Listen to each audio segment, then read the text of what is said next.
ولا إله إلا الله وحده لا شريك له وأشهد أن محمدا عبده ورسوله الذي لا نبي بعده يا أيها الذين آمنوا اتقوا الله حق تقاته ولا تموتن إلا وأنتم مسلمون يا أيها الناس اتقوا ربكم الذي خلقكم من نفس واحدة وخلق منها زوجها وبث منهما رجالا كثيرا ونساء واتقوا الله الذي تساءلون به والأرحام إن الله كان عليكم رقيبا يا أيها الذين آمنوا اتقوا الله وقولوا قولا سديدا يصلح لكم أعمالكم ويغفر لكم ذنوبكم ومن يطع الله ورسوله فقد فاز فوزا عظيما أما بعد. Alhamdulillah, kita bersyukur kepada Allah Subhanahu wa taala atas nikmat dan karunia yang Allah Subhanahu wa taala limpahkan kepada kita. Salawat serta salam semoga tercurahkan kepada Nabi Muhammad sallallahu alaihi wasallam, kepada keluarganya, para sahabatnya, dan kepada orang-orang yang senantiasa mengikuti mereka hingga hari kiamat nanti. Kita lanjutkan kajian kita pada halaman 257.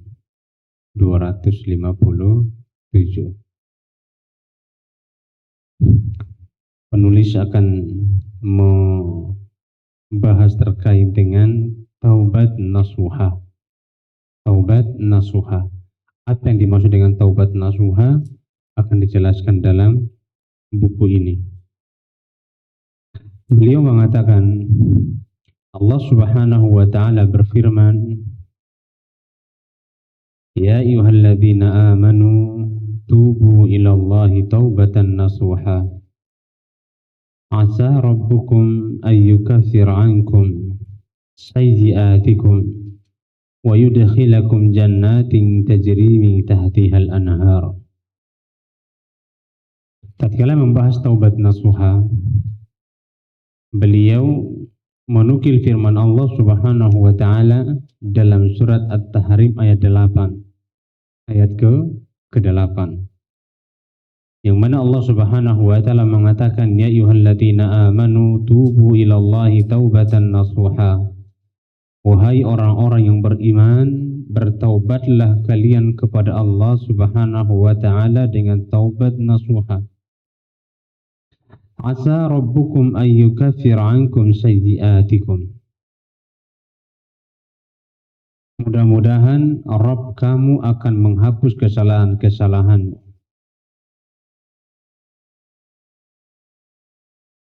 Wa yudkhilakum jannatin tajri min tahtiha al-anhar. Dan memasukkan kamu ke dalam surga yang mengalir di bawahnya sungai-sungai. Ayat ini menggandengkan antara taubat dengan keselamatan. Menggandengkan antara taubat dengan keselamatan. Yang memberikan pengertian kepada kita bahwasannya setiap orang yang bertaubat dengan taubatan nasuha pasti selamat. Pasti selamat. Karena tatkala dia bertaubat dengan taubatan nasuha, taubat yang sebenar-benarnya, Allah Subhanahu wa taala akan ampuni semua kesalahan-kesalahan dan dosa-dosanya. Kemudian Allah Subhanahu wa taala akan masukkan dia ke dalam surga. Halaman 257. Allah akan masukkan dia ke dalam apa? Surga. Apabila dia bertaubat dengan taubat yang sebenar-benarnya. Lalu apa yang dimaksud dengan taubat nasuha? Abu Musa al-Ash'ari, salah seorang sahabat Nabi kita Muhammad sallallahu alaihi wasallam, meriwayatkan bahwa Nabi Muhammad sallallahu alaihi wasallam bersabda, Inna Allah azza wa jalla yabsutu yadahu bil-laili yatubu musii'un nahar wa yabsutu yadahu bin-nahar liyatubu musii'ul lail hatta tatlu'a asy-syamsu min maghribiha. Sesungguhnya Allah membentangkan tangannya pada malam hari untuk menerima taubat dari orang yang berbuat dosa di siang hari. Jadi di malam hari Allah Subhanahu wa taala membentangkan tangannya untuk apa? Untuk mengampuni dosa orang yang berbuat dosa di kapan? Di siang hari. Kemudian wa yabsutu yadahu bin nahari liyatuba musii'ul laili hatta tadnu asy-syamsu min maghribiha. Kemudian Allah Subhanahu wa taala membentangkan tangannya di siang hari. Untuk apa? Untuk mengampuni dosa-dosa orang-orang yang berbuat dosa di malam hari. Sampai kapan? Sampai hal ini berlangsung hingga matahari terbit dari barat. Sampai matahari terbit dari barat, selama matahari masih terbit dari timur, maka Allah Subhanahu wa taala akan senantiasa membuka tangannya untuk apa? Mengampuni dosa-dosa orang yang bertaubat kepada Allah Subhanahu wa taala. Dan Bapak Ibu yang semoga dirahmati Allah Subhanahu wa taala, terbitnya matahari dari barat itu tidak ke timur. Tidak ke timur. Jadi dijelaskan oleh Nabi alaihi salatu wasallam dan dijelaskan oleh para ulama kita bahwasannya matahari terbit dari barat, itu dari barat dia terbit kemudian dia naik ke timur. Sampai di tengah-tengah dia balik lagi ke barat. Balik lagi ke barat. Tidak kemana? Tidak terbit dari barat kemudian terbenamnya di timur. Terbenamnya di mana? Di barat.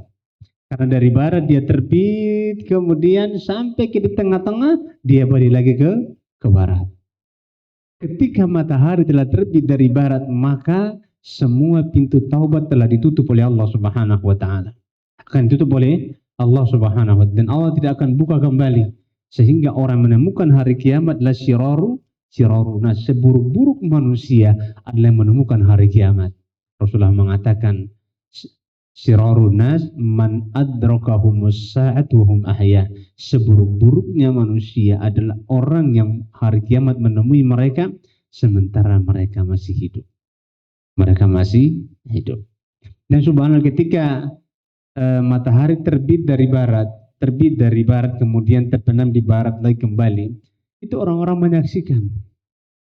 Orang-orang menyaksikan. Ya akhirnya mereka lalai dan lalai. Padahal pada saat itu Allah Subhanahu wa taala telah menutup semua pintu taubatnya. Allah tidak lagi menerima taubat. Ini yang pertama. Kapan taubat tidak diterima? Pertama adalah ketika matahari terbit dari barat. Yang kedua, kapankah taubat tidak lagi diterima oleh Allah Subhanahu wa taala? Abu Hurairah radhiyallahu taala meriwayatkan bahwa Rasulullah bersabda, "Man taba qabla an tatlu asy-syamsu min maghribiha taballahu alaihi." Ini sama dengan yang pertama.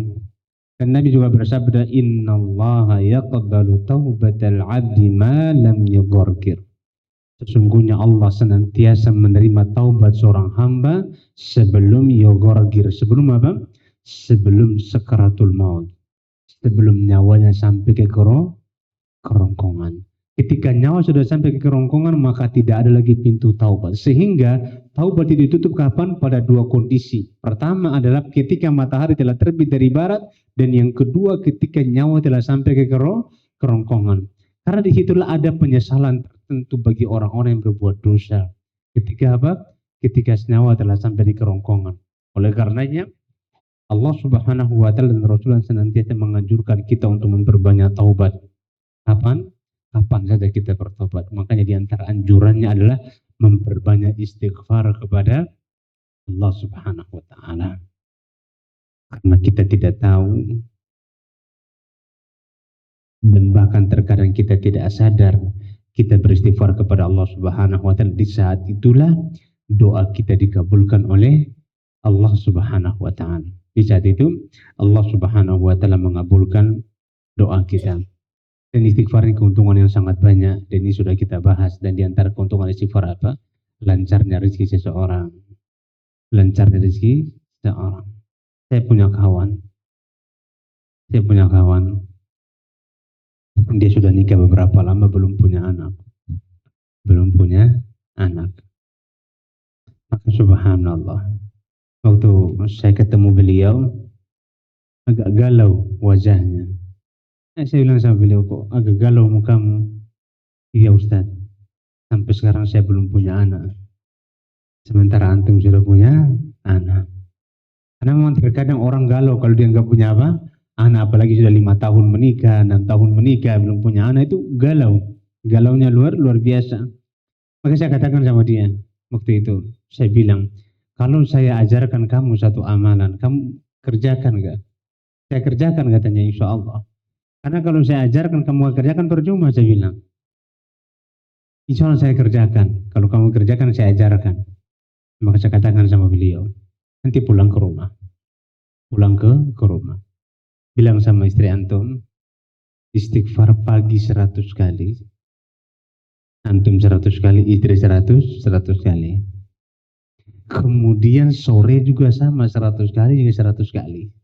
Istri antum 100 kali, antum juga 100 kali. Coba amalkan selama 1 bulan. Coba amalkan selama satu bulan.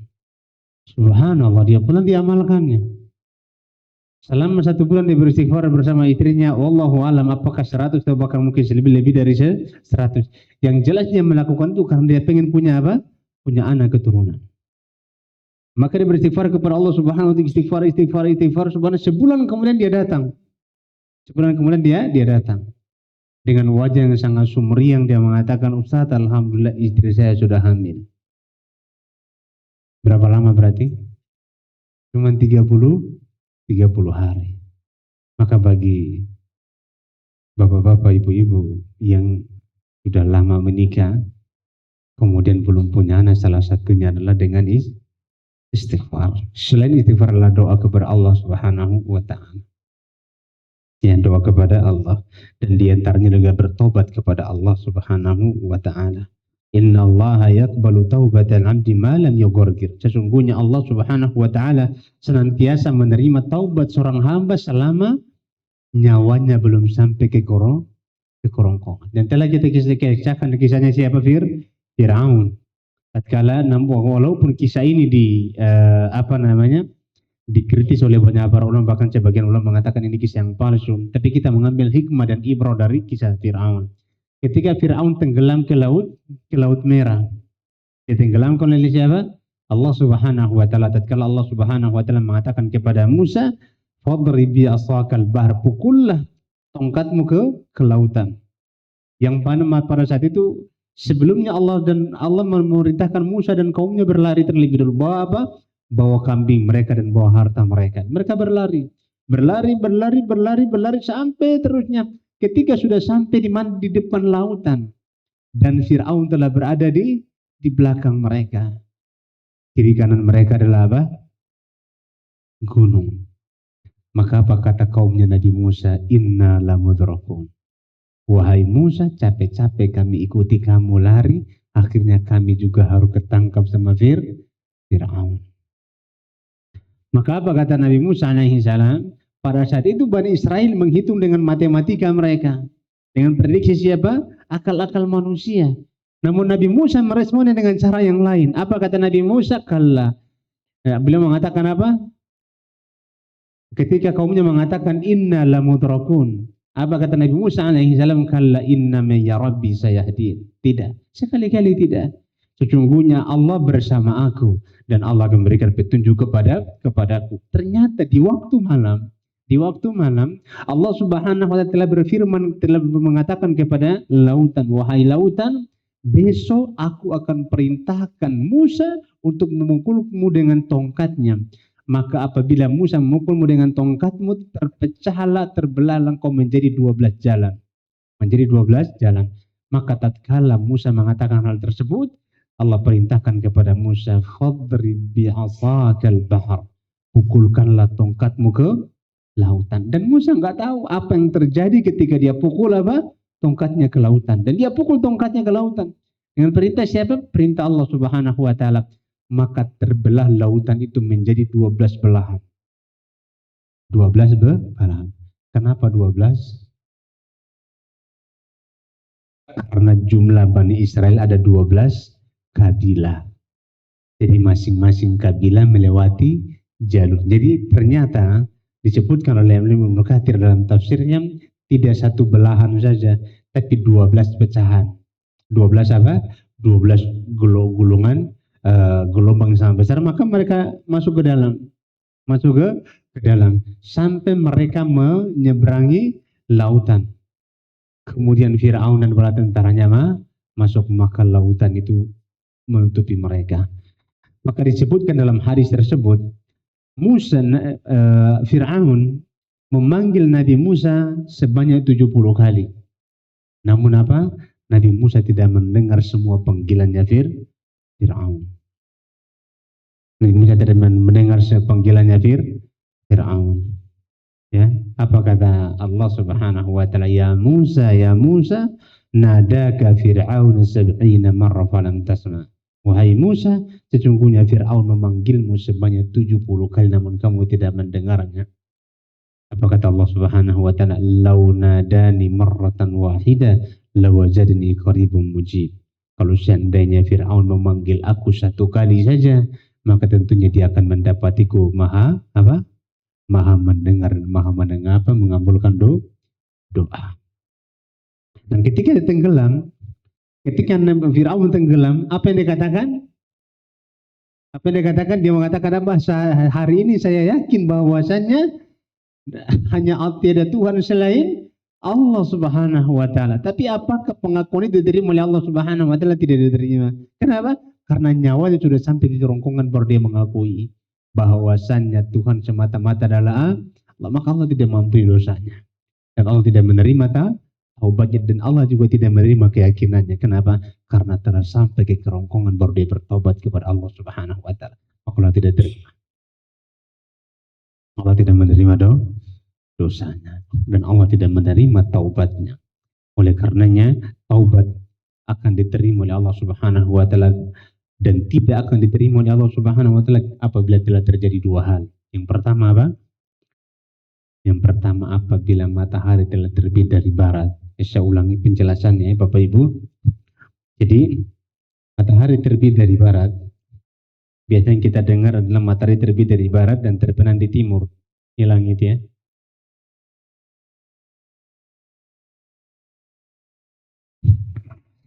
Di hari kiamat nanti matahari akan terbit dari barat. Terbit dari sini. Matahari akan terbit dari arah barat, sini barat, di timur. Di timur. Matahari akan terbit dari barat. Biasanya matahari terbit dari mana? Dari timur. Namun ketika pintu taubat ditutup, ketika matahari akan terbit dari barat. Apakah bisa? Allah Maha mampu melakukan segala-galanya. Dan tidak ada mustahil bagi siapa? Bagi Allah Subhanahu wa taala. Matahari terbit dari barat. Dan matahari ini akan berjalan ke timur, ke arah timur. Berjalan sampai pas di tengah-tengah ini matahari. Dia tidak lagi jalan ke timur, tapi dia balik lagi ke barat. Balik lagi ke barat. Nah, besoknya normal seperti biasa. Normal seperti biasa. Terbit dari mana? Terbit dari timur dan terbenam di barat. Sehingga kehidupan manusia waktu itu apa? Mereka menganggap biasa-biasa saja. Akhirnya makin rusak. Kenapa? Karena Allah tidak lagi menerima taubat. Dan pada saat itu Bani Israel baru beriman kepada siapa? Risalah yang dibawa Nabi kita Muhammad SAW. Namun Allah tidak menerima lagi taubatnya. Taubat mereka. Jadi kalau bapak ibu baca kisah terjadinya matahari dari barat, terbitnya matahari dari barat, kemudian sampai ke pertengahan, kemudian lagi ke barat, itu banyak kasus yang akan terjadi di sana. Banyak kasus yang terjadi di sana. Jadi dikisahkan oleh para ulama kita dalam buku-buku apa? Buku-buku asma wa sifat. Buku-buku asma wa sifat, nama-nama Allah Subhanahu dan sifat-sifat Allah Subhanahu wa taala dibahas di sana. Dan juga kitab apa? Aqidah, kitab kutubul aqidah. Itu dibahas juga mereka dalam apa? Kitab diantaranya Al-Imam Haji Ibn Abdul Salam dalam kitabnya Syarhut Tahawiyah, yang bukan dikarang oleh siapa? Al-Imam At-Tahawi. Kemudian disyarah oleh siapa? Ibn Abi Salam. Disebutkan di situ juga tanda-tanda hari kiamat. Disebutkan di situ tanda-tanda hari kiamat. Mereka mengatakan bahwasanya matahari ketika di barat, dari barat terbitnya dia sampai ke pertengahan, dia tidak ke timur, tapi balik lagi ke barat. Besok harinya normal seperti biasa. Normal seperti biasa. Namun ingat, Allah tidak lagi menerima taubat seorang hamba jika dia bertobat kepada Allah Subhanahu wa taala. Kenapa? Karena Allah sudah kasih waktu yang begitu panjang. Kemudian yang kedua, ketika senyawa telah sampai di kerongkongan. Kenapa ketika nyawa telah sampai di kerongkongan Allah tidak lagi menerima taubat? Karena Allah sudah kasih waktu kita. Allah sudah kasih waktu selama kita hidup, kita tidak bertobat kepada Allah Subhanahu wa taala. Tapi kalau Allah mencabut nyawanya, di situ baru dia menyesal. Dan rata-rata orang yang meninggal dunia itu menyesal. Rata-rata orang meninggal dunia itu menyesal. Dan di antara penyesalan pertama yang akan disesali apa Bapak Ibu? Apa Bapak Ibu? Penyesalan pertama kalau dia orang yang soleh. Kalau orang yang jahat, memang udah pasti dia akan saling dengan masa-masa lalunya, masa hidupnya. Orang yang soleh, apa di antara dia sesali? Dia pengen kembali lagi. Dia pengen kembali. Kemudian dia banyak bersedekah. Dia banyak apa? Sedekah. Dia minta waktu hanya 1 jam, 2 jam, 3 jam. Dia mengatakan apa? Rabbi, ya Allah tunda sedikit ajalku agar aku bisa bersedekah. Ternyata dia tahu bahwasannya sedekah itulah satu-satunya, ya salah satu amalan yang paling besar yang akan dapat menyelamatkan dari mana? Dari surga. Kita bisa bayangkan kalau orang soleh saja ketika meninggal dunia nanti, atau orang yang banyak sedekah saja nanti kalau dia meninggal dunia dia akan menyesali kalau dia kurang banyak sedekahnya. Lalu bagaimana dengan orang yang tidak pernah sedekah? Mana kira-kira Pak? Lalu bagaimana dengan orang yang jahat? Orang yang apa? Yang jahat. Orang pendosa dan lain sebagainya. Na'udzubillah. Maka mereka akan apa? Akan menyesal lagi perbuatan. Tapi ingat, perbuatan mereka salah tidak lagi bermanfaat untuk mereka. Kenapa? Karena Allah tidak menerima taubat seorang pun selama apa? Nyawanya telah sampai ke kerongkongan. Dan Bapak Ibu, subhanallah, mati itu tidak menunggu tua. Jadi tua dulu baru mati itu tidak ada jaminan seperti itu. Mati tunggu sakit dulu baru mati, tidak ada jaminan. Ada orang yang sehat meninggal tiba-tiba. Dan saya melihat orang meninggal tiba-tiba dan mendengar kabar juga itu sudah banyak. Sakit meninggal. Di antaranya adalah ibu kami. Ibu kami meninggal itu tiba-tiba dadakan. Tidak ada sakit sama sekali, tiba-tiba meninggal. Tiba-tiba meninggal. Waktu itu kami masih kecil kelas 3 SD. Tiba-tiba meninggal. Tidak sakit. Tidak sakit. Kalau kakek saya kami meninggal itu kapan? Ketika dia sakit, sudah berapa bulan sakit, kemudian meninggal dunia. Jadi ibu saya dan kakek saya itu meninggal di satu waktu. Di satu waktu. Kakek meninggal menjelang maghrib, ibu saya meninggal menjelang isya. Menjelang isya di satu waktu. Dan ibu kami itu meninggalnya dadakan, tidak sakit. Saya punya teman juga sama, meninggalnya dadakan, tidak sakit. Dia habis mengantar anaknya di TK, kemudian ngobrol dengan temannya di rumah kawan sambil menunggu anaknya pulang. Jadi tiba-tiba meninggal. Tiba-tiba meninggal. Dan itu banyak terjadi. Sehingga kematian tidak menunggu taubat seseorang, atau tidak menunggu apa dia tua dulu baru dia mati, enggak. Tapi atau dia sakit dulu baru dia mati. Berapa banyak orang yang sakit masih bisa bertahan lama, tapi berapa banyak orang yang apa? Orang yang sehat tiba-tiba meninggal dunia. Makanya seorang penyair berkata, "Tazawwad minat taqwa fa innaka la tadri." Berbekallah engkau dengan takwa karena sesungguhnya engkau tidak tahu. Idza janna al-lailu hal ta'ishu ila al-fajr. Apabila malam telah datang, apakah masih hidup sampai fajar? Wa kam min fata amza wa asbaha tahika wa qad tushit akfanuhu wa la yadri. Berapa banyak anak muda yang pada pagi petangnya hanya tertawa, padahal kehidupannya telah disediakan tanpa ia sadari. Wa kam min sugorin nurtajatu lu umrihim wa qad utidat ajsaduhum dulmatul qabri.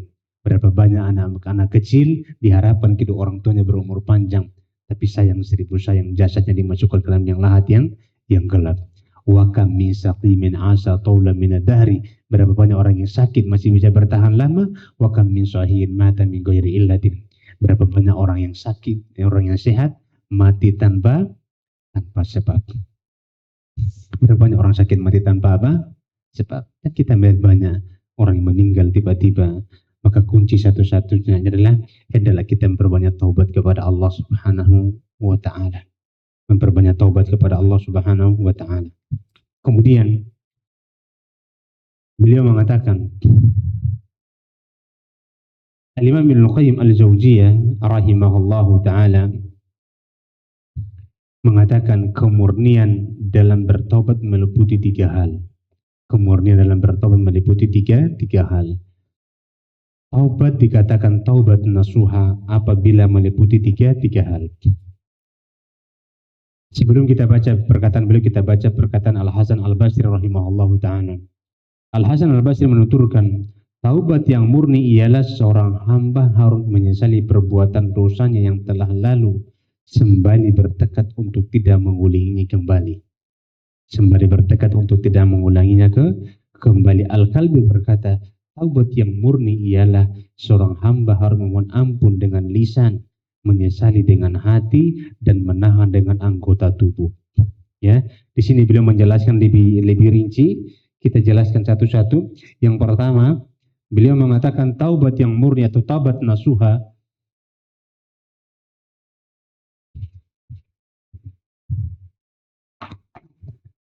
harus terpenuhi padanya tiga hal.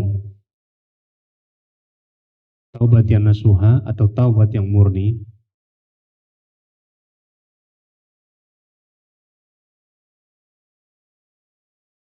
harus terpenuhi padanya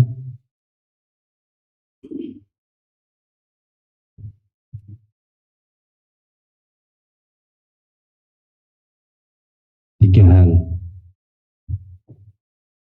Yang pertama,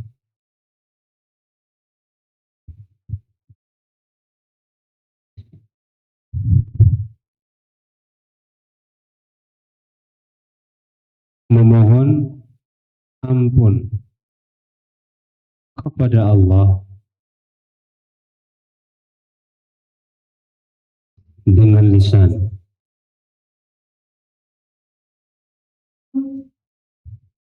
Yang pertama. Yang kedua, menyesali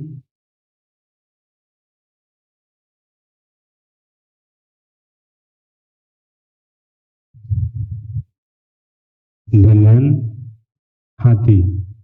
Dan yang ketiga,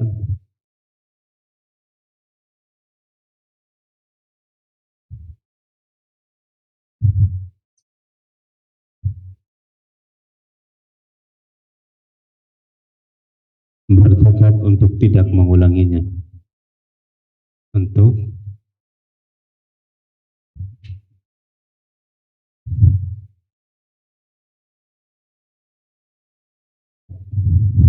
tidak mengulanginya. Yang pertama yang harus kita penuhi adalah memohon ampun kepada Allah Subhanahu wa taala dengan lisan. Bagaimana cara mohon ampun? Banyak caranya. Ya Allah, ampunilah dosa-dosaku. Ya Allah, ampunilah kesalahanku. Ya Allah, hamba telah berbuat demikian, maka ampunilah dosa hamba. Ya Allah, janganlah engkau siksa aku karena perbuatan ini, dan seterusnya. Ini merupakan doa kita, dan doa ini sangat banyak.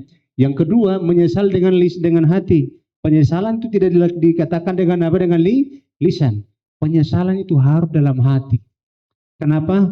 Orang ketika mengatakan aku menyesal telah melakukan ini, tapi perbuatannya atau hatinya itu merasa nyaman saja, maka dia tidak menyesali. Karena terkadang apa yang diucapkan oleh lisan itu tidak sesuai dengan apa? Dengan hati. Tidak sesuai dengan apa? Hati seseorang. Nah, setelah itu dia bertekad yang kuat untuk tidak mengulangi perbuatannya, tidak mengulangi apa yang telah dia lakukan. Sehingga seseorang dikatakan bertaubat nasuha apabila terpenuhi berapa hal? Tiga hal. Yang pertama apa? Memohon ampun kepada Allah Subhanahu wa taala dengan lisannya.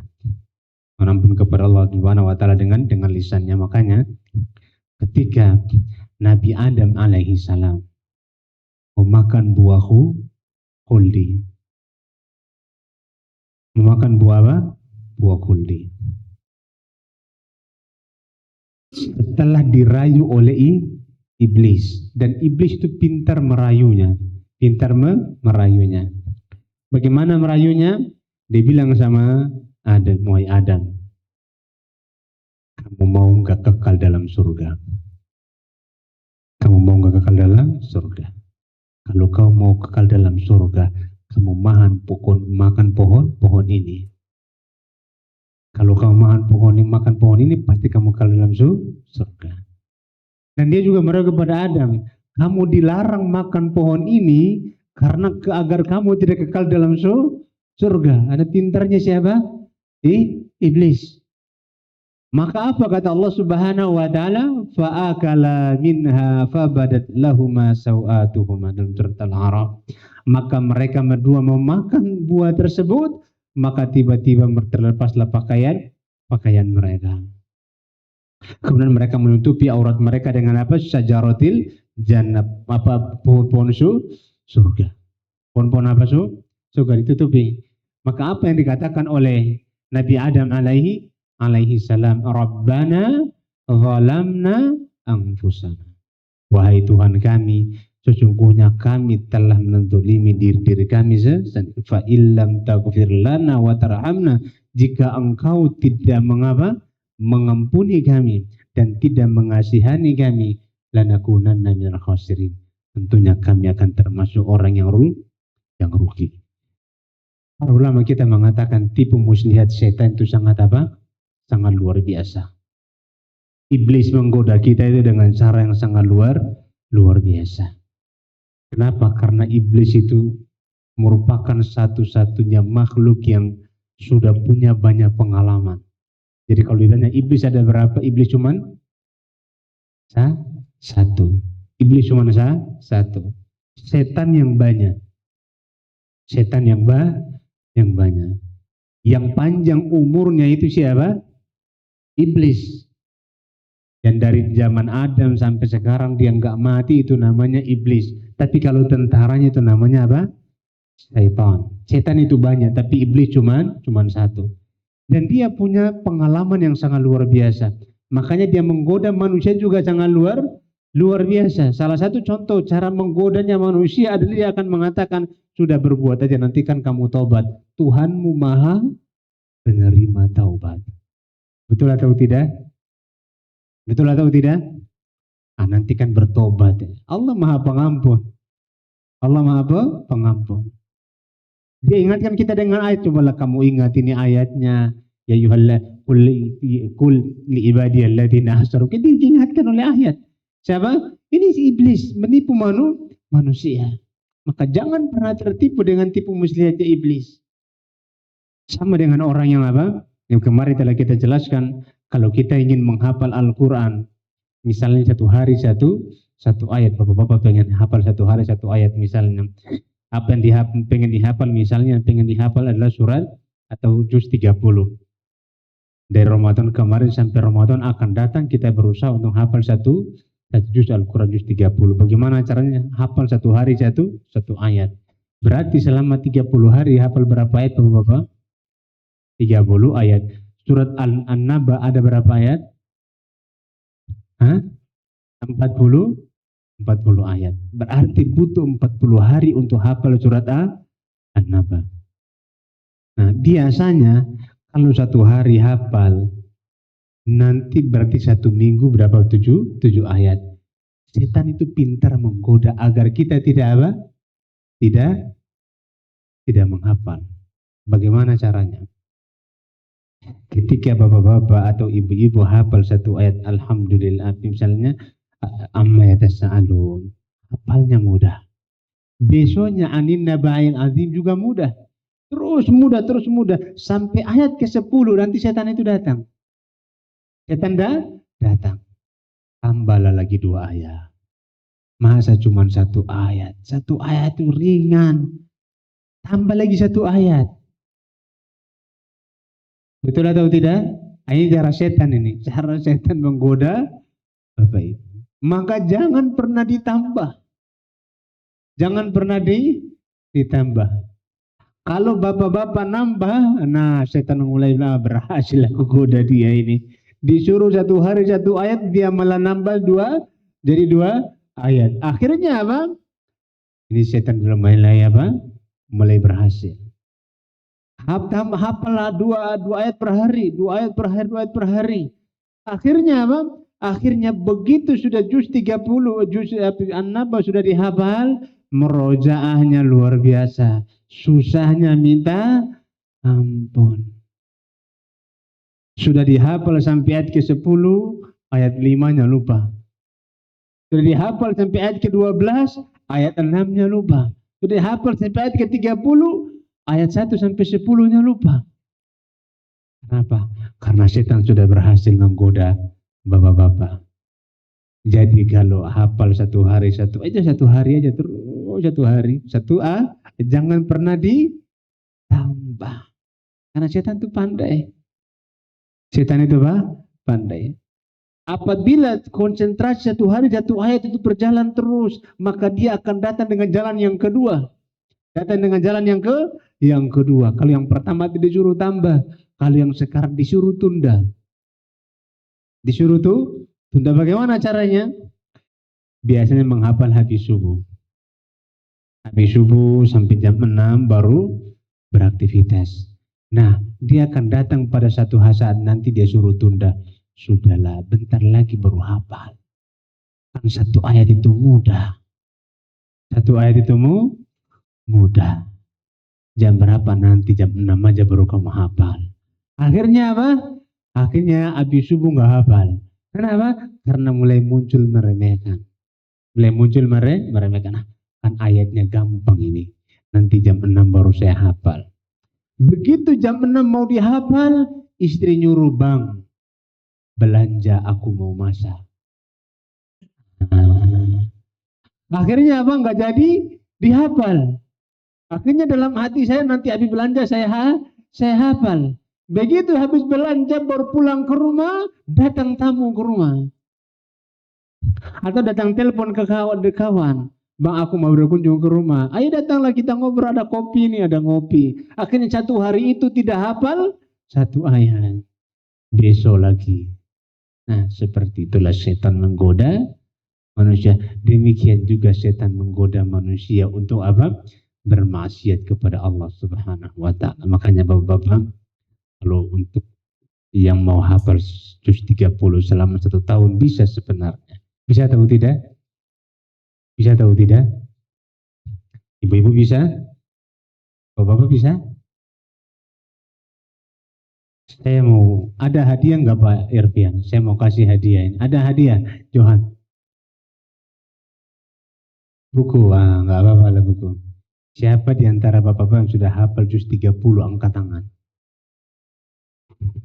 Yang sudah hafal. Belum ada? Belum ada ya? Atau ada yang sudah ada tapi tawadu kayaknya ini. Takut ria. Ya, takut ria. Nah, Bapak Ibu saya kasih tahu caranya, bisa minimal kita hafal selama hidup kita satu juz 30. Ya, ini saya kasih tahu caranya. Ini pernah saya lakukan di tahun 2018. Saya punya kajian khusus yang mana itu khusus untuk apa? Setoran hafalan Al-Quran. 2018 atau 2019 saya lupa. Waktu saya masih tinggal di Halat. Jadi saya kumpulkan anak-anak muda yang sibuk, yang ada yang juga kuliah, ada yang kuliah kedokteran, saya kumpulkan mereka untuk menghafal Al-Quran, tapi mereka setornya seminggu cuma 2 kali. Dan saya kasih mereka hafal satu hari satu ayat. Bagaimana caranya? Saya kasih tahu caranya. Insya Allah Bapak Ibu pulang ke rumah berhasil insya Allah selama 1 tahun. Kita targetnya jangan 1 bulan, targetnya 1 tahun. 1 tahun berapa hari? 360 hari. Berarti kita akan hafal 360 ayat. 360 ayat itu berarti setidaknya sampai di surat sepertinya sampai di surat apa namanya? Surat Al-Bayyinah. Sepertinya sampai surat Al-Bayyinah sudah 360 ayat. Sisa setelah Al-Bayyinah rata-rata Bapak Ibu sudah hafal. Betul atau tidak? Setelah Al-Bayyinah surat apa? Al-Zalzalah. Setelah Al-Zalzalah surat Ad-Duha. Iya ya. Setelah Ad-Duha surat apa? An-Nasr. Setelah An-Nasr, ini pasti sudah hafal semua ini. Sudah hafal karena ayatnya pendek. At-Takatsur, kemudian Al-Fil, Al-Humah, dan lain sebagainya sudah sampai ke An-Nas itu sudah ayat-ayat pendek. Ya, ayat-ayat pendek. Maka Bapak Ibu semoga dirahmati Allah Subhanahu wa taala, caranya adalah kita hafal seperti ini. Satu hari hafal satu ayat. Satu hari hafal satu ayat. Satu hari satu ayat. Satu hari satu ayat atau sama dengan satu ayat. Satu minggu berapa ayat? 7 ayat. Berarti satu pekan sama dengan 7 ayat. Ini pernah saya buat dan alhamdulillah rata-rata yang ikut pada saat itu sekitar 8 atau 10 orang rata-rata berhasil bisa menghafal satu juz selama satu tahun. Mereka mampu menghafal satu juz. Berarti 7 hari 7 ayat. Maka Bapak Ibu yang semoga dirahmati Allah Subhanahu wa taala, contohnya ayat yang mau dihafal adalah kalla saya'lamun. Kalla saya'lamun.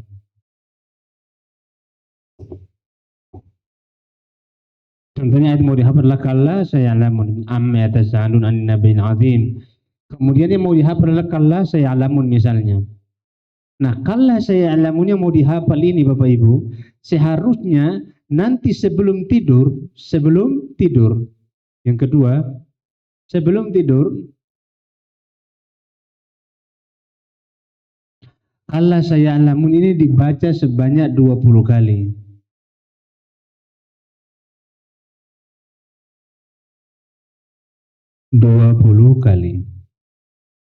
Dibaca dan tidak dihafal, dibaca 20 kali kemudian tidur. Kapan dihafal nanti besok pagi setelah subuh. Yang ketiga, dihafal setelah sholat subuh. Setiap hari seperti itu. Setiap hari dilakukan seperti ini. Kalau Bapak Ibu lakukan ini, insya Allah 1 tahun bisa hafal berapa juz? Juz 30. Paling minimal itu kita hafal juz 30. Apalagi kalau anak-anak muda seperti Johan. Insya Allah bisa Johan ya. Kalau yang sudah tua-tua maklumlah kita. Tapi biasanya orang tua lebih semangat untuk apa? Untuk menghafal. Coba. Nah, dan ketika dalam kondisi menghafal, tinggalkanlah tipu daya setan yang saya sebutkan tadi. Karena nanti kalau Bapak Ibu sudah mulai hafal, nanti akan perasaan muda itu muncul. Mudah kali ternyata. Mulailah ditambah. Tadi udah tipu muslihat yang keberapa? Yang kedua. Yang ketiga nanti begitu ditambah, masa yang ketiga. Masa yang ketiga. Pas murojaahnya mengulangi hafalannya susah. Apa kata setan? Sudahlah ngapain lah, sudah tua kamu menghafal Al-Quran. Lupa aja terus itu. Udah tak usahlah kau hafal. Lupa-lupa aja kamu. Nah, akhirnya apa? Akhirnya betul juga ya, kan sudah tua, udah udzur saya. Udah udzur, saya nggak usahlah menghafal. Akhirnya apa? Nggak pernah lagi dihafal itu Al-Quran. Alasannya apa? Alasannya tua. Nah, itu setan. Makanya konsistennya apa? 1 hari 1 ayat. Bisa ya? Insya Allah bisa. Insya Allah saya yakin bisa semuanya. Bapak Ibu insya Allah semuanya bisa. Ya. Jam berapa sekarang? Jam 10? Hah? Jam 9 lewat? Masya Allah. Udah sejam berarti kita ngaji. Iya. Berapa menit? 45 menit ya? Pas ya? Masya Allah. Berarti kita pulang. Iya, perasaan baru materi soalnya. Ya, oleh karenanya itu Bapak Ibu ya, nanti di pulang coba praktekkan dihafal 1 hari 1 ayat. Kenapa saya bilang bisa? Karena pernah kita praktekkan sama anak-anak yang apa? Teman-teman yang sibuk. Dan alhamdulillah bahkan ada di antara mereka yang hafal 2 juz. Hampir 2 juz. Qadarullah ma syaa fa'al, terhenti karena sebab apa? Covid. Karena sebab apa? Covid kalau nggak salah waktu itu. Jadi mereka alhamdulillah berhasil bisa menghafal satu juz. Alhamdulillah. Yang bisa kami sampaikan, semoga Allah Subhanahu wa taala membukakan pintu taubat untuk kita semuanya dan Allah menerima taubat kita, taubat nasuha, dan insyaallah taala kita akan membahas pada pertemuan akan datang di kajian setelahnya insyaallah taala. Wallahu taala ala bisawab. Kita berkafaratul majelis. Subhanakallahumma bihamdika asyhadu an la ilaha illa anta astaghfiruka wa atubu ilaik. Wassalamualaikum warahmatullahi wabarakatuh.